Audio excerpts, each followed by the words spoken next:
Hi, Susan. It's so nice having you here today with us. Thank you so much.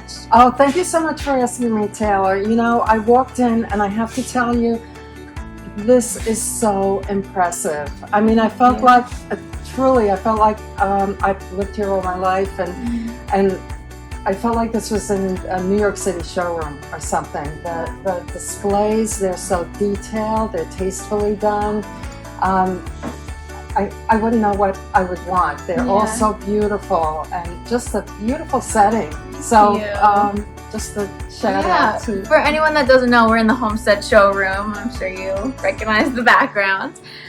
So before we get started, Susan, do you want to introduce yourself a little bit and so we can get to know you more? Yeah, sure, I'd be happy to. So I've had a long career in the kitchen and bath industry, but that aside, as I said, I've lived here all my life. And actually married my high school sweetheart many years ago, and have 3 kids, 3 grown kids and a few grandchildren, and they all live nearby, and we all get together, and somehow my husband and I, every now and then we say, well, we must do something right because they're all communicating with us. You know, we have this family WhatsApp that everyone is just saying stupid things on. So life is good. A little bit more, get to know you on the designer side. How did you become a designer, and how did you know this line of work was for you? Well, I'll start with the second question first. I think the reason I knew was when I was pregnant and I was actually had to go to the hospital to deliver my 3rd child. I grabbed my kitchen plan because I was designing my own kitchen. I grabbed my kitchen plan, and in those days everything was pure Lamaze and pure, you know. And I said, okay, this is going to be my focus. It's going to be my focal point. So I brought that with me to the hospital, and then I'm breathing and I'm looking at, okay, let's see, should I do this? Should I do that? Oh, you know, should I do that? So I think that's how I must have known. But I will say, I've always been, interested in decor as a teenager. And not only that, but what's interesting is right after that, I got very interested in photography, which I am to this day. And photography also, like kitchen design, is a combination of right brain and left brain. It's analytical and it's wildly creative. So I think that merged into the kitchen. It's just such a soulful place. So that was an added dimension. So what does being a designer mean to you? It's a mission to, I wouldn't say to change my clients' lives, but maybe change their lives and make their lives better and their families' lives in the kitchen. And you know, we have to eat 3 times a day. We're not always home to eat those 3 times a day, but the kitchen, this is a phrase that I thought of many years ago, and it still stays with me, that the kitchen is the place where all 5 senses reside. All 5 senses. That appeals to me, to create spaces that have soul, that are not just a factory for food, you know, but to blend some other dimension into it. I'm curious, are you like a baker? Are you a chef? Like, do you like cooking and all that? Well, I go through spurts, probably like many people do. Currently I make bread. I make sourdough, which is a whole process. It's like a whole day for 1 loaf of bread. So I'm doing that, and I go in spurts. But when I cook, You know, right now too, this isn't really cooking, but going to the farmer's market all summer and getting the strawberries, blueberries, peaches, and then vacuum freezing them, and then I have them, we enjoy them in November. Tell me about an experience that you've had in the kitchen. Like, what's been your favorite project? Doesn't have to be kitchen, could be bath too. But what's been your favorite project? I get so immersed in my clients' lives, in their lives in the kitchen, and I care so much about every kitchen I touch. And I'm doing consultations around the country and design work for people around the country. I don't execute full kitchens like I used to, but every kitchen is really important to me. But okay, you know, calls out to me out east in Bridgehampton, and it was a man whose wife, she works outside the home, and he does not, and he also is a big cook, and he and I collaborated so well. And his aesthetic was quite modern, and usually on Long Island people are more transitional or even traditional, and this was a modern kitchen that I could really have fun with. Give me like an overall gist of all of your achievements in the kitchen and bath industry, because I know that you have had an amazing career. So. Well, I have been widely published over the years, and before when we would go somewhere to a newsstand and pick up a magazine, I was always in the Better Homes and Gardens publications, so often in there. You know, I've been a brand consultant to some of the major brands, major appliance brands. American Standard launched a luxury brand called DXV, luxury plumbing brand, and they asked me to design a kitchen around that. So, and there was a major campaign, for that. So that was very exciting. I did a Scandinavian style kitchen for that. Right now, one of my kitchens is on the Sub-Zero website. I've been a speaker. Just lots of great opportunities that have been exciting. That's amazing. Like, what has it been like for you to bring something that you're passionate about and then be able to do like so much with it? It's an opportunity. It's a wonderful opportunity. Also judging design awards, being a judge for that. And also the funny thing is, the one thing I haven't even spoken about is that I'm a certified kitchen designer from NKBA. And let me tell you, that's a big, rigorous program. So it's wonderful opportunities. Really, a chance to be thoughtful about the industry. So for someone that's going to start their own kitchen renovation, what are some tips that you would give them? Well, the first thing that comes to mind is it's important to interview designers, to really interview them. You don't want to go to a place where where they do all the talking and you can't get a word in. That's not great. You don't want to go to a place where you do all the talking. It has to be a give and take. You have to pay attention to communication. When looking for a designer, you should look at their body of work. Does everything look the same? Is there some real creativity there? Definitely get a kitchen specialist. I like to stay in my lane. I'm not an interior designer, which is a whole other discipline. A contractor is not a kitchen designer. I'm not a contractor. So absolutely, you know what?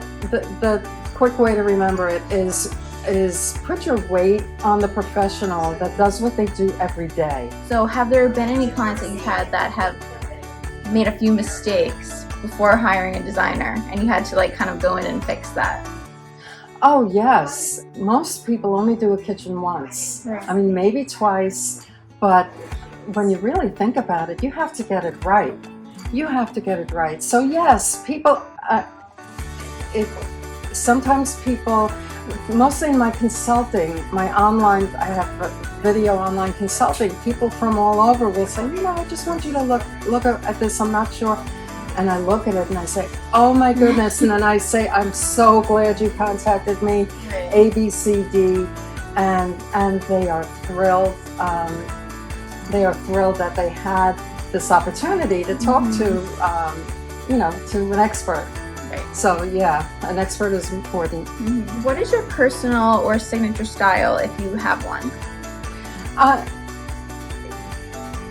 have a strong sense for Scandinavian design because that's my heritage, but it stays inside me when I'm working with my clients. It really, really does.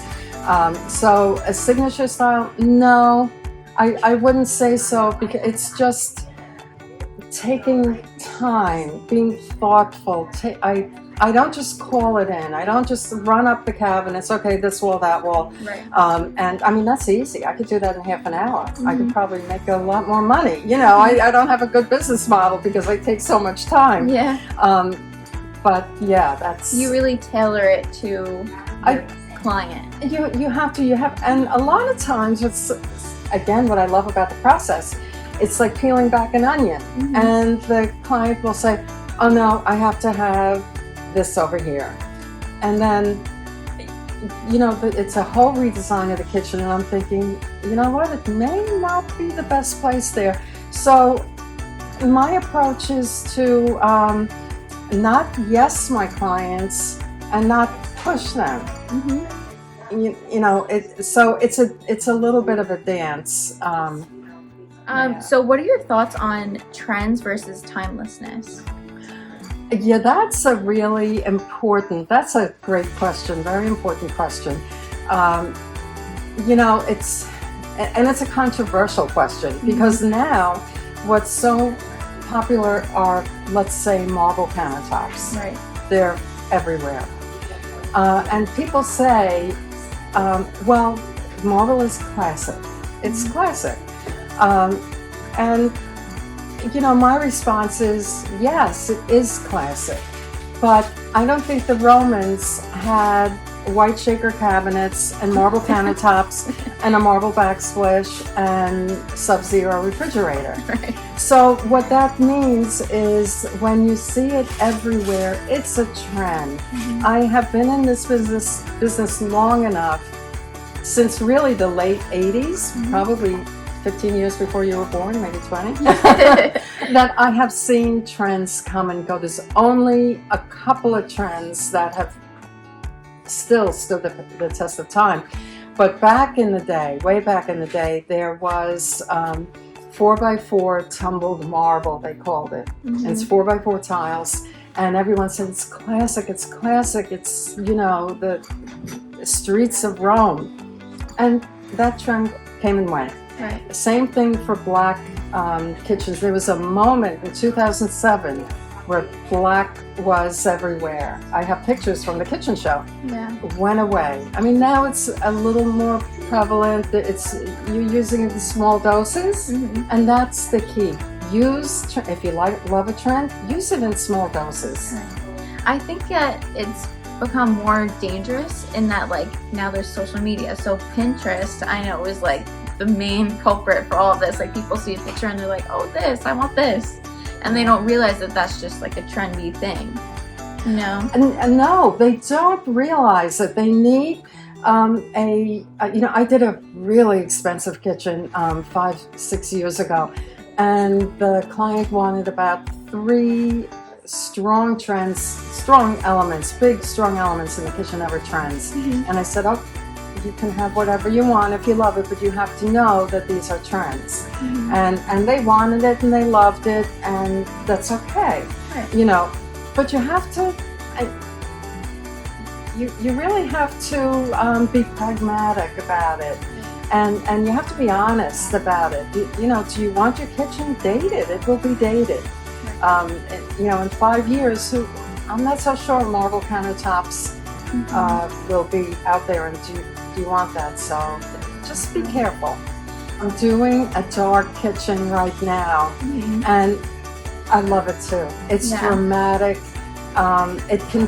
Especially when it's modern. It's a modern, and you can sort of juxtapose texture with sleek surfaces.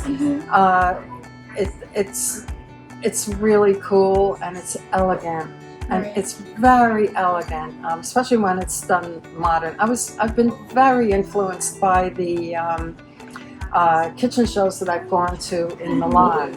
Right. That is the mecca of kitchen design. It's called Cucina, and I've been there a few times, and it's completely influenced what I know, because American design is one thing, but when you see international design, it just opens everything up. Yeah, I was going to ask, is there like a major difference between like American design and European? European is always more modern. It's more, meaning clean lines, a lot of clean lines, simple elements, less is more. Also, I've been to Denmark so many times. Every time I go to the kitchen showrooms there. And Scandinavian design has that unique that really amazing, the classic mix of warmth and modern, modern design. So it's always a little bit warm. But yeah, your European design, it's always clean lines, a lot of creativity. They don't just line up the cabinets, a lot of creativity, and texture. So that's great. If someone wanted to get started on their journey of redesigning their kitchen, how could they reach you? Yeah, just look, really, it's so simple. Just look up my name, Susan Serra, Serra, and just put the word kitchen next to it. and so and my company name, Susan Serra Associates, yes, will pop up. And then just go to the contact form. And as I said, right now I'm doing online consulting, which is so I can't tell you how important it is for a second opinion. When you think that you have, even if you're doing a kitchen really on a budget and say $15,000 for everything, okay? The price of a 1-hour consultation, it's worth it. For an expert, it's worth it. So I love doing that. And then the regular design work. I'm not executing kitchens where I purchase products, but people have me design their kitchens and then they take them to a cabinet showroom. Right. Do you have any social media that you want anyone to follow you on, like Facebook, Instagram? I do that in spurts too, and not as much as I should. But Susan Serra, CKD, Certified Kitchen Designer, CKD, is where you'll find me on Instagram, on Twitter, on, Facebook is Susan Serra Associates. So yeah. So kitchen and bath is certainly one part of your life, but do you want to talk about Scandinavian Made a little bit? Oh yes, that's my other, go figure how the two go together, I don't know. But my heritage is Scandinavian. I'm 100% Danish American. My parents came here from Denmark. So my family is still there and I've gone there all my life, and my home I call my home Scandi Coastal. I have lots of different, artifacts. So I did collect Swedish rugs, and what makes them special, what attracted me to them, is that they are handmade by an artisan. They are not, no outsourcing, no pattern. Every pattern is completely different because it's the artisan's vision. Not only that, they are so skillfully woven. They're washable. They're washable. They're reversible. They are everything, good. Yeah. And the patterns are so original. I have a couple right here if you'd like me to show absolutely. you. Okay, I actually brought two with me. So exciting. This is one. I don't know who made these, but it's a very, very talented, So gorgeous. weaver. And it's so skillfully woven. Wow. And again, this is the kind of thing, it's one of a kind.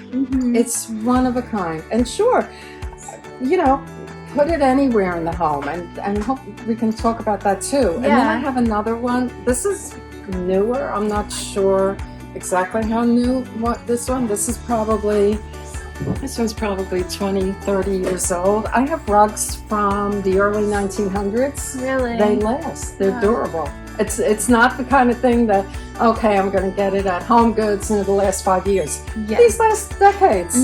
So this one is a really adorable one too. Look at this. I love that. Isn't this just... The colors are amazing. They look so nice together. Look at the weaving. It's just so wonderful. All different colors. So, how could you not fall in love with these? Yeah, exactly. So if someone wanted to get one of these, where would you recommend? Where do you put them in the home? I know that there's a couple of different types. There's small, medium, and a long. Yes, yeah. The thing is, the website is scandinavianmade.com. But you can put them everywhere. I have them all over my home. They're different lengths, many, because depending on the artisan, I have one on a tabletop on my dining room table as a runner on my dining room table. Right. You know, the conventional wisdom is that they're runners and you put it in a hallway. Sure, you can. You can also put one behind the bed. You can put one on a tabletop. You can put one and absolutely in the kitchen. I wouldn't be without one in the kitchen. It actually saves your floor. Better you should spill on the rug and then wash it than, you know, have a problem with the floor. Right. Tabletops under a plant as a focal point, as a wall hanging. And then, you know what? And then you change it up. Then you put it somewhere else, in the bathroom, in the office. It's a shot of color and personality. Absolutely. A lot of personality. So if someone wanted to purchase one, like what does that process kind of look like? Like, do you have a certain amount or a style in like inventory, or is it customizable? Yeah, I have about probably close to 300 in inventory. I don't have in a climate controlled room. I don't have them all on the website. No, they're not customizable, but they can be. I mean, you can use them as a seat cushion. You can buy it and then have it made. But one thing I do want to mention is that, yes, you go to the website, ScandinavianMade.com, and if you put in the code FB Friends, Facebook Friends, FB Friends, you'll get a 20% discount. FB Friends, everyone, 20%. That's amazing. Yeah, so, you know, no, they're each one of a kind. So if you see it, you know, you need, and it's the kind of product that it just, you know, it sings to you. You know, the one you say, this is it, I love it, gotta get it. No, they're incredibly unique. It's definitely something that you can't just pick up anywhere. Oh no, they're really, truly unique. Kitchens are, you know, I love the soul of the kitchen.